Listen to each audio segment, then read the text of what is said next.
오늘은 마태복음 8장 5절부터 13절까지 말씀을 통해서 가라 내 믿음대로 될지어다 라는 제목으로 주의 말씀을 나누겠습니다. 하나님께서는 주의 길을 가는 사람, 주의 종의 길을 가는 사람들에게 그 훈련을 첫걸음 내디는 신학교 시절부터 많은 연단을 주시는 것 같습니다. 저희가 성경을 보면 열왕기 하 2장을 봐도 엘리야가 광야 신학교를 차렸죠. 많은 선지자들의 후보생들이 그와 함께 있었습니다. 근데 2장을 보니까 그들이 먹을 것이 없어서 괴로워했던 기록이 열왕기 하 2장에 나와 있습니다. 2장 뒤에 열왕기 하 4장을 보면 거기에 선지생도 곧 선지자가 되기 위해서 했던 어떤 한 남자가 죽고 맙니다. 그래서 여인 홀로 남겨지고 자녀 홀로 남겨진 그 가난한 집안에 엘리야가 찾아가서 그릇들을 다 꺼내와라, 그릇들을 빌려와라. 그래서 엘리야의 기도로 그 모든 그릇에 기름을 채워줌으로 과부의 삶을 도왔던 것을 알 수 있습니다.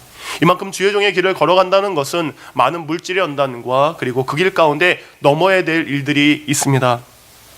저 개인적으로도 하나님의 분을 받고 신학교에 입학할 당시에 저희 어머님이 신앙생활을 하지 않으셨어요. 교회를 안 다니셨기 때문에 제가 주의 종의 길을, 목회자의 길을 걸어가는 것보다는 사업을 하거나 아니면 직장을 다니기를 저희 어머님은 원하셨습니다. 대학을 들어가면은 뭐가 필요하죠?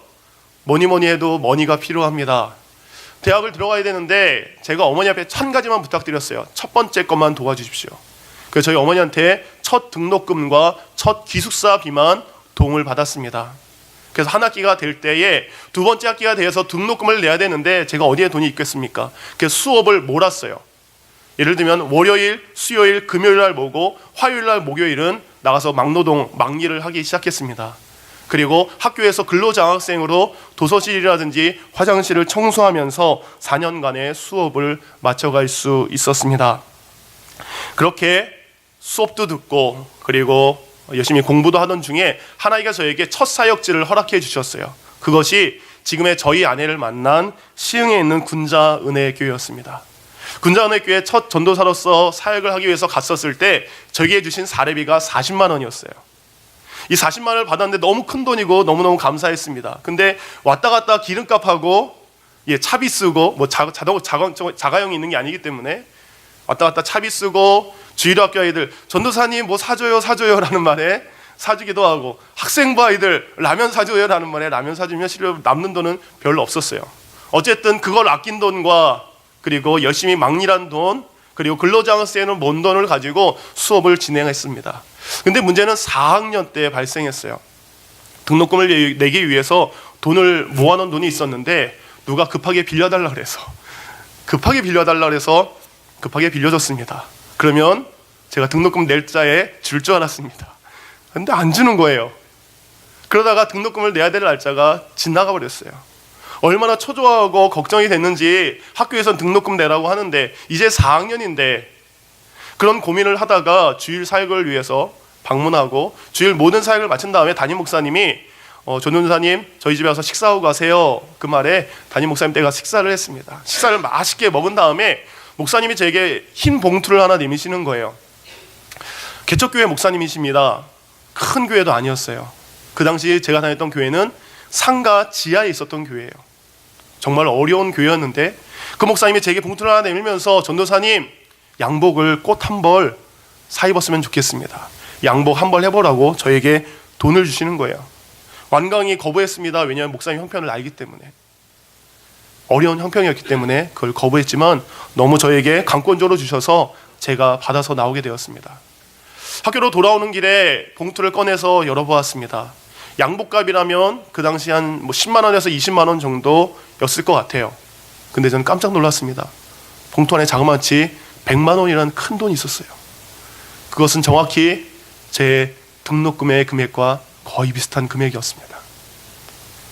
가장 필요한 순간, 가장 어려운 순간 하나님은 그 목사님을 통해서 제 마음고생을 덜어주셨습니다.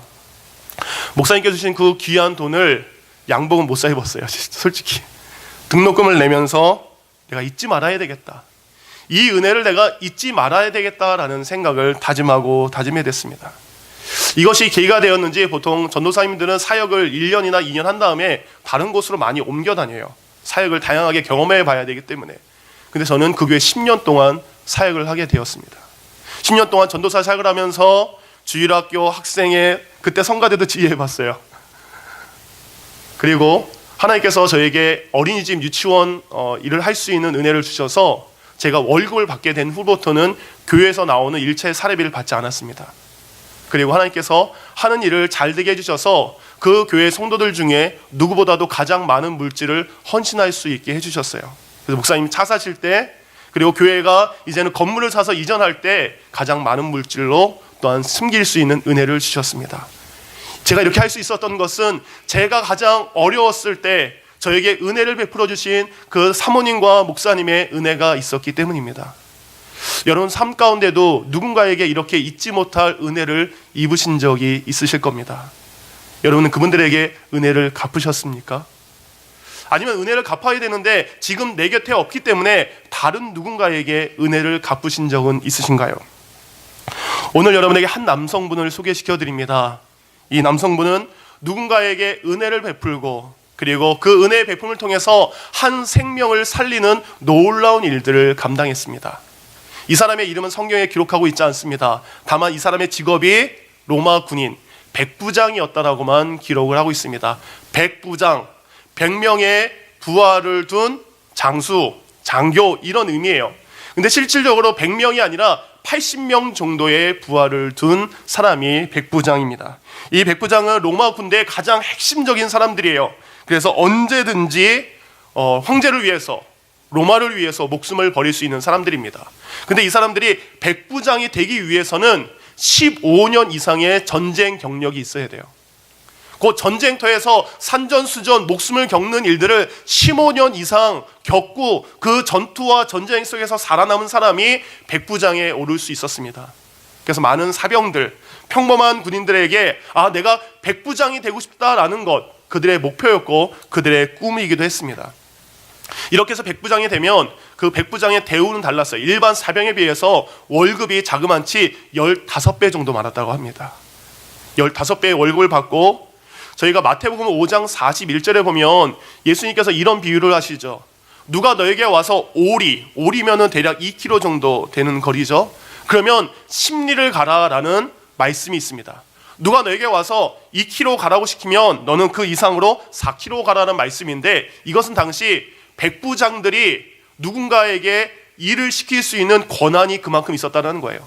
그래서 백부장이 지나가다가 무거운 짐을 나눠야 됩니다. 그러면 지나가는 사람 누구나 붙잡고 이 물건 2km 정도 옮겨라고 하는 권한이 백부장에게 있었어요.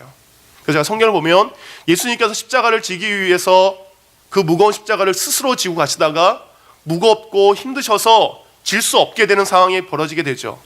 그래서 십자가 땅바닥에 떨어졌을 때 그 십자가 행렬을 이끌어가는 백부장이 옆에서 구경하는 구레네는 저 아프리카입니다.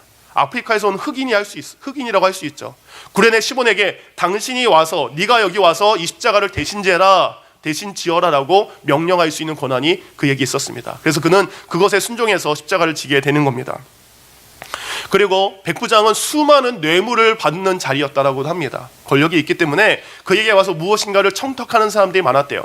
그래서 이 백부장을 지내다가 이제 제대할 때쯤, 백부장으로서의 모든 일을 끝날 때쯤에는 지역사회의 시의원이나 아니면 수석 치안판사가 될 정도의 경제적인 부도 가진 사람이 바로 당시의 백부장이었다고 합니다.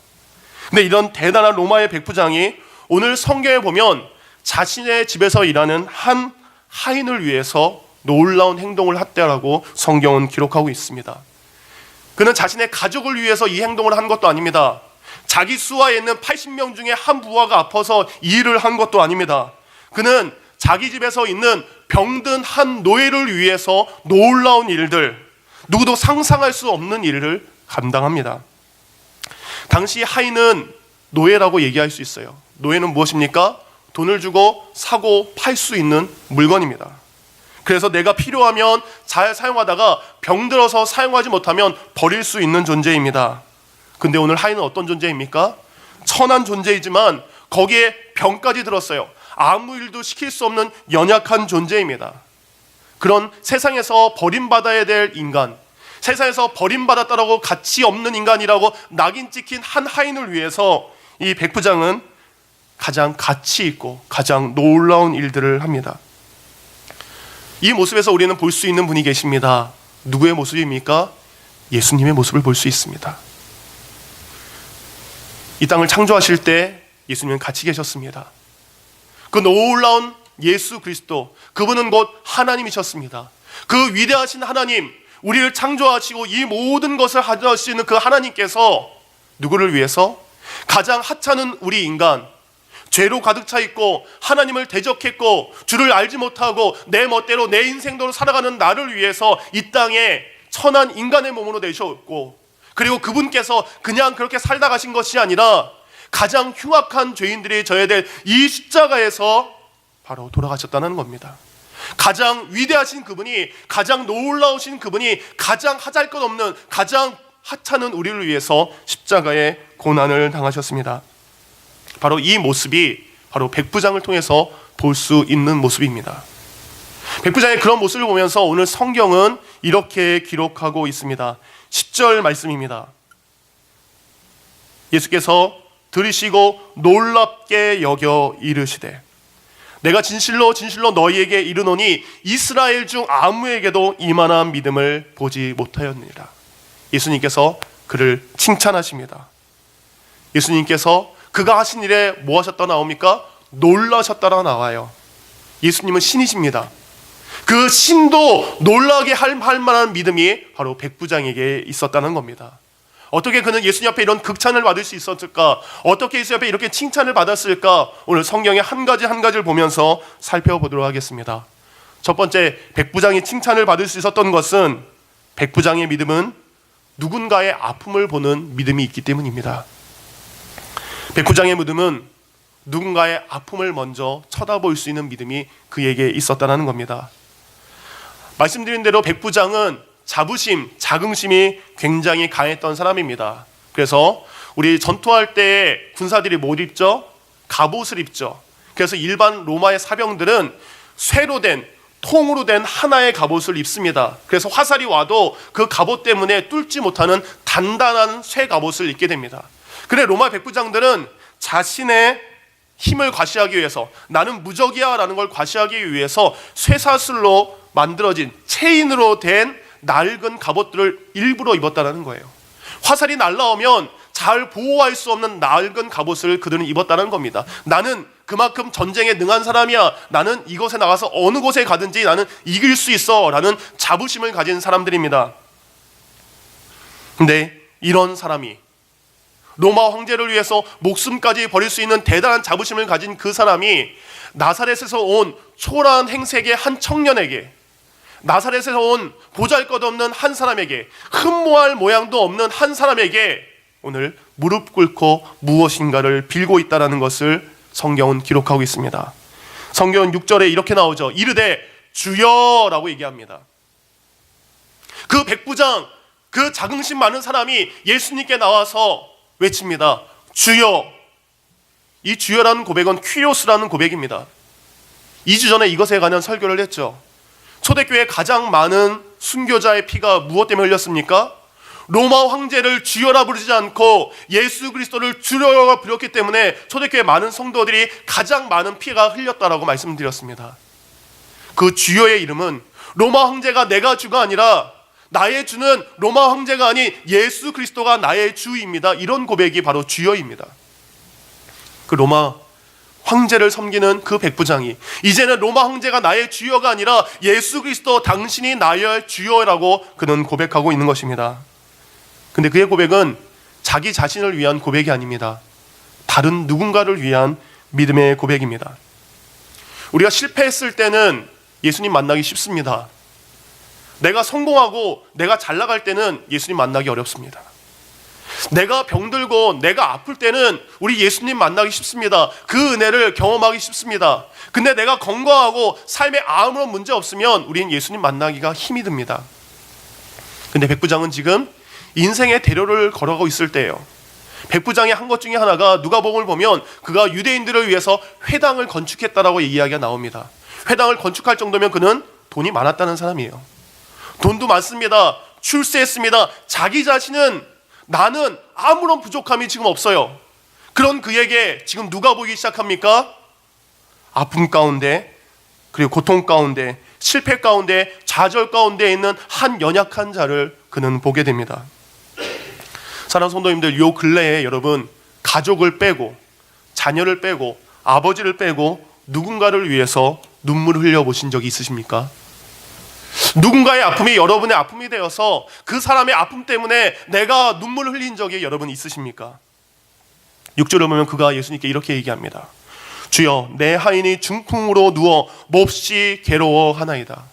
그의 눈에는 병에 걸려서 몹시도 너무나 힘들게 괴로워하는 한 사람이 보입니다. 움직이지 못하고 그 병 때문에 고통당하는 한 사람이 보이기 시작합니다. 나는 아무런 부족함이 없지만 그의 부족함 때문에 교만한 것이 아니라 여전히 누군가의 아픔을 보고 있는 것이 바로 그것이 백부장의 믿음이었습니다. 저희가 이 찬양을 예배를 드리기 전에 축복합니다, 아니면 아주 먼 옛날에는 찬양을 하죠. 다 같이 성도님들이 그때 일어나서 서로 반갑게 축복합니다, 환영합니다, 반갑습니다 라는 인사들을 합니다. 그러면서 우리는 어떻죠? 잘 지내시죠? 예, 잘 지냅니다. 별일 없으시죠? 예, 별일 없습니다 라는 이야기를 중간중간에 짧게 하게 됩니다. 근데 제가 보기에 그 짤막한 순간은 아무 일 없습니다, 문제 없습니다 라고 얘기하지만 제가 여기 있는 성도님들 한번 쭉 이렇게 스캔을 하면 문제 없는 가정이 없고 기도 제목이 없는 가정이 없고 아픔이 없는 가정이 없어요. 다 기도의 제목들이 있으신 분들입니다. 각자 감당해야 될 짐들이 여기 없으신 분이 없어요. 우리는 이 무거운 짐을 가지고 날마다 살아가고 있는데 나는 지금 괜찮습니다라고 우리는 얘기할 때가 참 많습니다. 근데 예수님께서는 여러분의 짐을 내려놓기를 원하십니다. 여러분의 짐이 내려놓는 한 가지를 소개시켜 드리겠습니다. 여러분의 각자의 짐을 서로 지워주는 겁니다. 내가 감당하고 있는 짐을 누군가에게 맡기는 것입니다. 누군가의 짐을 여러분이 맡아준다면, 서로 마음을 열고 이해한다면, 서로 누군가에게 여러분의 마음을 열고 서로의 짐을 대신 져준다면 여러분이 있는 짐들은 가벼워질 수밖에 없습니다. 지난달 제가 어느 한 목장 모임에 참석하게 되었습니다. 목장 모임에 참석을 하면서 너무나 큰 은혜를 받았어요. 저희가 교회를 오게 되면 교회에서 우리끼리 서로 성도들끼리 친교할 수 있는 시간이 굉장히 짧습니다. 근데 목장에 모이면 보통 2시간에서 3시간 정도 예배도 드리고 친교도 하고 기도 제목도 나누게 되죠. 거기서 함께 친교하고 기도 제목들을 나누고 이민자의 삶을 서로 나누는 그 모습을 보면서 저분들의 모습이 천국의 모습이구나, 저분들의 모습이 다른 목장에게도 이런 모습 저런 모습 서로 위로하는 모습, 기도 제목을 나누는 모습들이 있었으면 좋겠다라는 생각을 했습니다. 우리는 먼저 얘기합니다. 내가 아픕니다. 우리는 먼저 얘기하고 싶습니다. 다른 사람도 아프지만 내가 먼저 아프다고 얘기를 합니다. 그렇지만 우리 열린교회 성도님들은 내가 아프다고 먼저 말하기 전에 다른 누군가의 아픔을 먼저 보실 수 있는 믿음이 여러분에게 있기를 원합니다. 바로 이렇게 누군가의 아픔을 먼저 본 믿음이 백부장의 믿음이었습니다. 두 번째, 백부장의 믿음은 누군가를 위해서 낮아지는 믿음이었습니다. 능력 있고 그리고 성공한 백부장이 초라하게 보이는 예수님 앞에 자기의 무릎을 꿇는 것은 쉬운 일이 아닙니다. 자기의 성공을 위해서는 무릎 꿇을 수도 있습니다. 지금 자기 집에 있는 사람이 종이 아니라 내 아들이 아파요, 내 딸이 아파요, 그럼 무릎 꿇을 수 있습니다. 근데 집에 있는 사람은 누구입니까? 나의 자녀도 아니고 그리고 내 자신의 문제도 아니고 다른 사람 때문에 다른 누군가를 위해서 이 백부장은 초라하게 보이는 예수님 앞에 무릎을 꿇습니다. 바로 누군가를 위해서 낮아지는 그의 믿음이 있었기 때문에 예수님은 그것에 칭찬을 하시는 겁니다. 오늘 성경을 보면 백부장이 예수님께 무릎을 꿇었다라는 표현은 안 나옵니다. 무릎을 꿇었다라는 정확한 표현이 안 나옵니다. 다만 성경 9절 5절은 이렇게 얘기하죠. 백부장이 나와 간구하였더라. 간구라는 것은 헬라어로 파라칼레오라는 뜻입니다. 이 파라클레오라는 뜻은 무릎을 꿇고 빌다라는 뜻이에요. 이 파라클레오라는 뜻을 쓰기 위해서는 누군가에게 무릎을 꿇고 나 좀 도와주세요, 애거라는 것, 누군가에게 부탁하는데 눈물 흘리면서 부탁하라는 것, 그것을 파라클레오, 간구한다라고 성경은 기록하고 있습니다. 그는 무릎 꿇고 얘기합니다. 주여, 제발 제 하인의 병을 낫게 하여 주시옵소서. 예수 앞에 애걸하고 있는 거예요. 그는 가버나움이란 지역의 권력자입니다. 그는 가버나움 가운데 권력자이기도 하지만 그는 바로 로마의 군인으로서 이스라엘 백성을 정복한 정복자예요. 근데 그가 누가에게 무릎 꿇는 겁니까? 정복을 당한 민족에게 무릎을 꿇고 있는 것입니다. 8장 1절에 보면 예수님께서 산에 내려오셨을 때 예수님 혼자 있었던 것이 아니라 항상 많은 무리가 예수님을 따랐다고 말씀드렸어요. 지금 무릎을 꿇는 그 순간 백부장과 예수님 1대1의 만남이 아닙니다. 그 주위에는 누가 있습니까? 수많은 유대인들, 자신이 정복을 당한 부족한 사람들, 그 사람들이 쳐다보고 있는 거예요. 수많은 사람들이 쳐다봄에도 불구하고 그러면 자기의 무릎을 꿇습니다. 자기의 무릎을 꿇고 이 사람의 병을 낫게 하여 주시옵소서. 그는 구하고 있는 것입니다. 그는 자기의 권세를 이용할 수도 있었을 거예요. 부하를 보내서 내가 소문을 들으니까 예수라는 사람이 병을 고치게 하는 능력이 있다고 하는데 그 사람을 데리고 와서 내 부하의 병을 고치게 하라고 명령할 수도 있었을 것입니다. 그렇지만 그는 말로 명령을 내리지 않습니다. 그는 직접 예수님께 찾아옵니다. 직접 예수님께 나와서 무릎 꿇습니다. 이렇게 한 이유는 단 한 가지입니다. 바로 오직 예수님만이 하인의 병을 고칠 수 있기 때문입니다. 예수님만이 도와줄 수 있기 때문입니다. 예수님만이 그 문제를 해결할 수 있기 때문입니다. 예수님만이 그들의 아픔을, 나의 아픔을 보는 바로 구원자이시기 때문입니다. 그는 바로 예수님을 그 문제의 해결자로, 그것을 구원해 줄 자로 믿었기 때문에 그가 직접 나와서 무릎을 꿇는 것입니다. 근데 우리는 우리의 삶 가운데 누군가에게 무릎을 꿇는 것, 우리의 무엇이 허락하지 않죠? 자존심이 허락하지 않습니다. 우리의 자존심은 누구에게 무릎 꿇는 걸 절대 허락하지 않습니다. 우리는 이 자존심 때문에 때론 연약하게 되고 초라하게 느껴질 때가 참 많습니다. 젊은 남녀가 만나서 결혼을 하죠. 그리고 신혼생활을 합니다. 그럼 주위에서 뭐라고 하죠? 초반에 확 잡아야 돼. 초반에 확 잡아야 된다고 얘기를 해요. 자존심 싸움을 서로 하게 되죠. 제가 1부 때는 이 얘기를 할까 말까 고민을 하다가 못했습니다. 근데 2부 때는 제가 적어온 대로 하겠습니다. 제 신혼 초에 있었던 일입니다. 제가 사소한 자존심 때문에 아주 엉뚱한 짓을 한 적이 있습니다.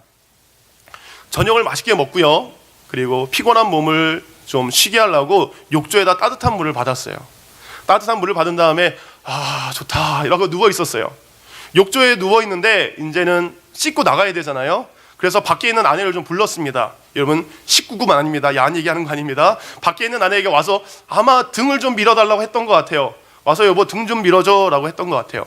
근데 아내가 안 들어온다는 거예요. 와서 등 좀 밀어달라는데 신랑 자존심이 확 상하는 겁니다. 그래서 제가 안 들어오면 나 안 나가. 욕조에 빨갛게 누워가지고 큰 소리로 외칩니다. 나 안 나가. 큰 소리로 외쳤는데 아무 대답이 없는 거예요. 그래서 다시 한번 외쳤습니다. 나 정말 당신이 안 들어오면은 나 안 나가 라고 외쳤어요. 그렇게 시간이 흘렀습니다. 남편이 말하는데 감이 안 들어와? 그래 끝까지 가보자.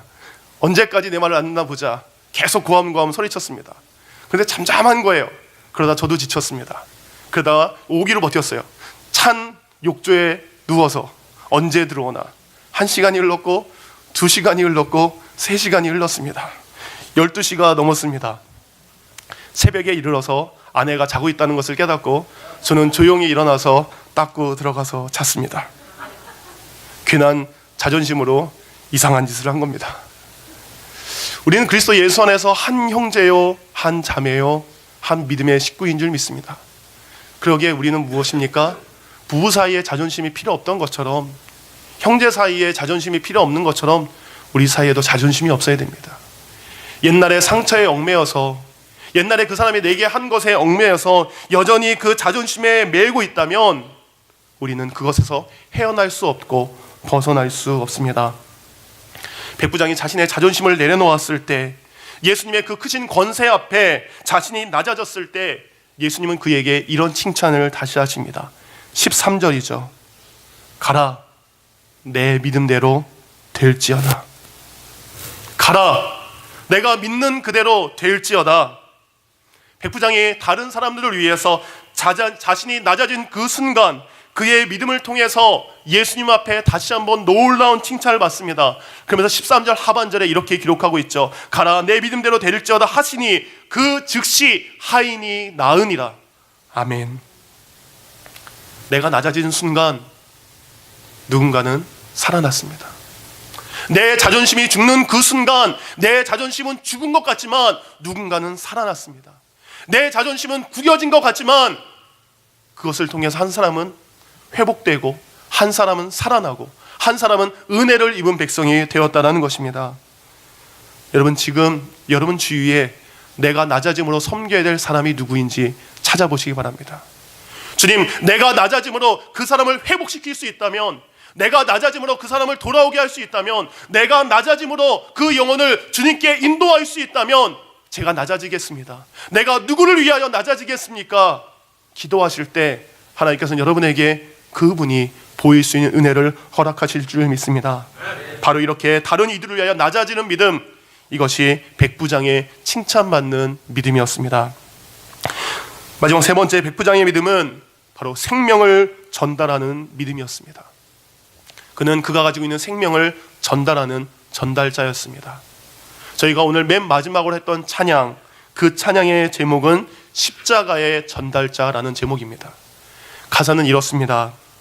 난 지극히 작은 자, 죄인 중에 괴수, 무익한 날 부르셔서 간절한 기대와 소망 부끄럽지 않게 십자가 전케 하셨네. 어디든 가리라 주 위에 서라면 나는 전하리 그 십자가, 내 몸에 밴 십자가, 그 보혈의 향기 온 세상 채울 때까지.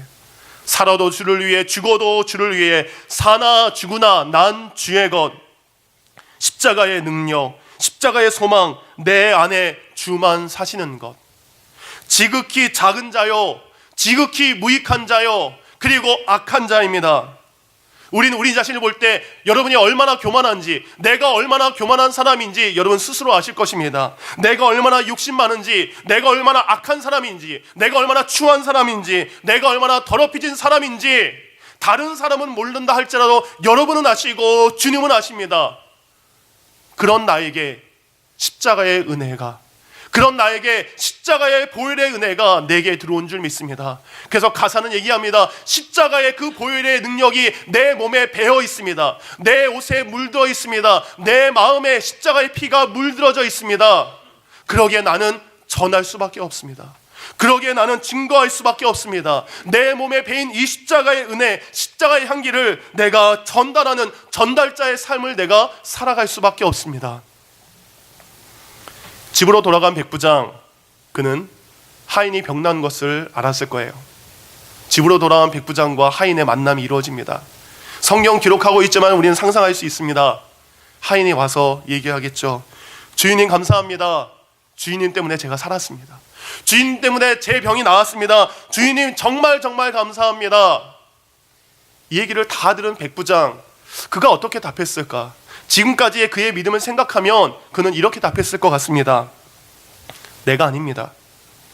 내가 아니요. 내가 당신의 병을 고쳐주신 것이 아니요, 고쳐준 것이 아니요, 내가 아니라 저 나사렛에서 온 예수 그리스도라는 분이 당신의 병을 고쳐준 것이요, 내 능력이 아닙니다. 예수 그리스도의 능력입니다. 내가 살린 것이 아닙니다. 예수님이 살리게 해주신 것입니다. 내가 책임져주지 못했지만 예수님이 당신의 구원자가 되게 해주셨습니다. 백부장은 반드시 이렇게 얘기했을 것입니다. 그는 소문으로만 들었던 예수란 사람이 병을 고친대 라는 소문을 듣고 그는 찾아갔습니다. 그리고 예수 그리스도를 만났습니다. 만난 그 은혜를 자기 마음속에 머물게 한 것이 아니라 그것을 그대로 자기의 은혜를 받아야 될 한 고통하는 영혼, 신음 가운데 아파하는 영혼에게 그대로 전달한 것입니다.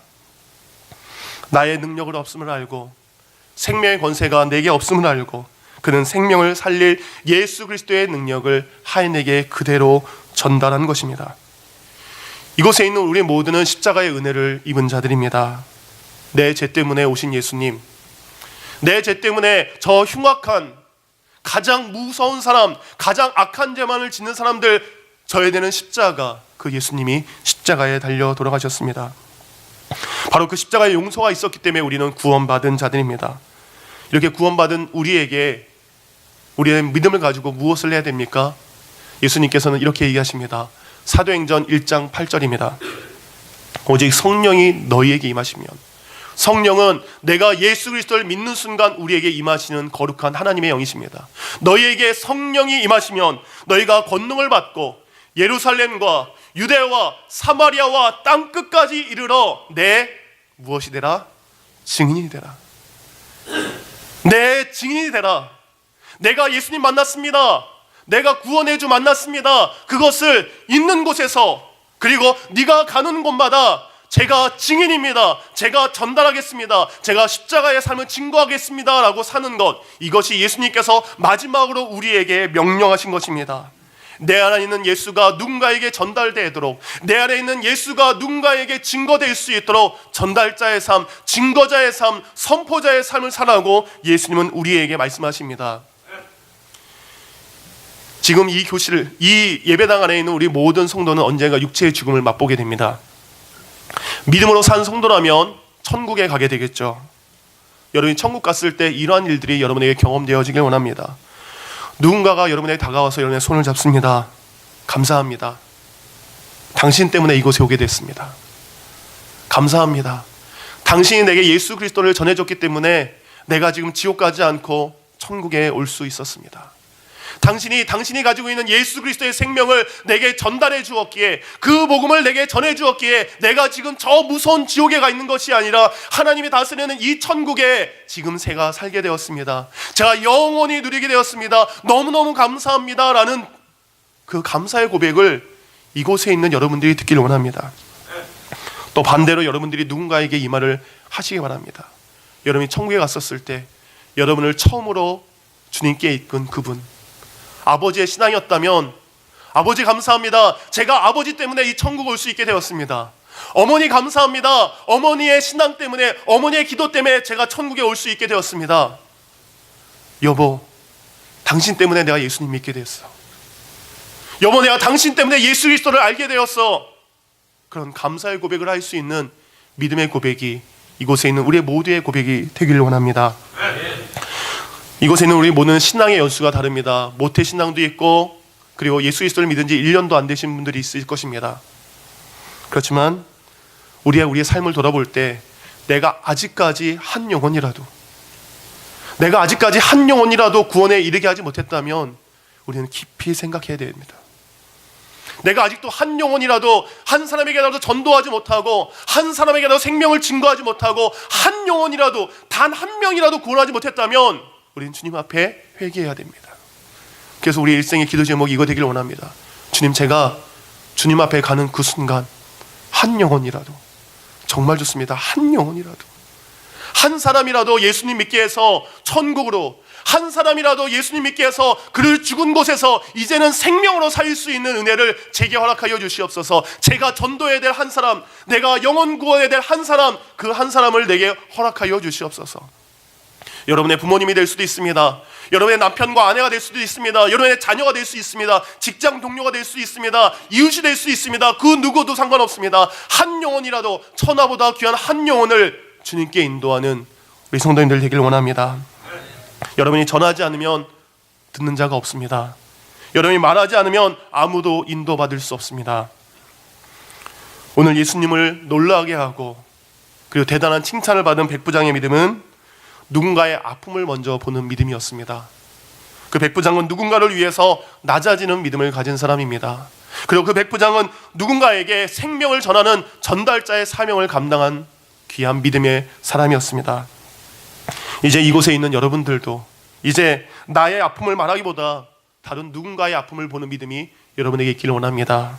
이제 내가 높아지는 것이 아니라 내가 낮아짐으로 한 영혼을 구원하기를 기도하는 성도가 되기를 원합니다. 누군가에게 전해받은 내 복음을, 이제 이 생명을 다른 누군가에게 전함으로 예수님의 귀한 칭찬을 받는 참 좋은 성도님들 되기를 우리 주 예수님의 이름으로 축원합니다. 기도하겠습니다. 이 시간 들은 말씀을 생각하며 잠시 기도하겠습니다. 주님, 백부장의 믿음이 제 믿음이 되기를 원합니다. 나의 아픔을 보는 것이 아니라 이제 주님, 누군가의 아픔을 먼저 보기를 원합니다. 주님, 내가 높아지는 것이 아니라 내가 낮아짐으로 누구를 살릴 수 있다면 주님 좋습니다. 내 자존심 버리겠습니다. 내 자존심 버림으로 누군가를 살릴 수 있겠으면 제 자존심 제가 낮아지겠습니다. 그 형제에게, 그 자매에게 제 자존심을 버리겠습니다. 내게 있는 이 생명 누군가에게 전하겠습니다. 내게 고여있는 것이 아니라 다른 누군가에게 전하겠습니다. 이런 백부장의 믿음을 놓고 주님 앞에 기도하겠습니다.